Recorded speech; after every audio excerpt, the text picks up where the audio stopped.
Hi guys, இன்றைக்கி நம்ம பார்க்க போகிற தெய்வத்தின் பேர் என்னென்னா சப்த மாதாக்கள். சப்த அப்படின்னா 7 என்பது பொருள். கன்னிமார்கள்னால் கல்யாணமாகாத பெண்கள், அதாவது 7 கல்யாணமாகாத பெண்களின் கதை தான் இது.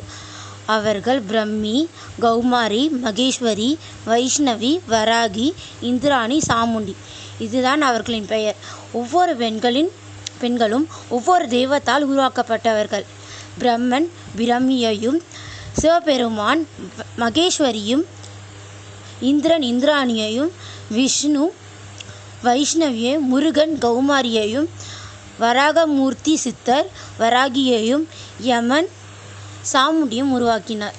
இவர்கள் உருவாக்கப்பட்ட காரணம் என்னவென்றால், ஒரு அரக்கன் விரதமிருந்து மற்றும் தவமும் இருந்து பிரம்மனிடமிருந்து கருவில் உருவாகாத கன்னிப்பெண்களால் தான் தன் மரணம் நிச்சயிக்கப்பட வேண்டும் என்று வரம் பெற்றார்.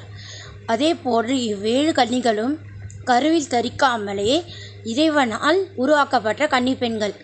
இவர்கள் மூலமே அந்த அரக்கனின் உயிர் அழிக்கப்பட்டது. அதோடு இவர்கள் உயிரும் அழிக்கப்பட்டது. இவர்கள் காற்றோடு கலந்து விட்டதனால் இவர்களுக்கு உருவம் கிடையாது.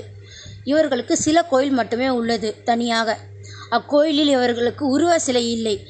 செங்கல் கற்கள் போன்றவையை வைத்து வழிபட்டு வருவார்கள். இவர்களை சப்த மாதாக்கள், சப்த கன்னிகள் என்றும் அழைப்பார்கள்.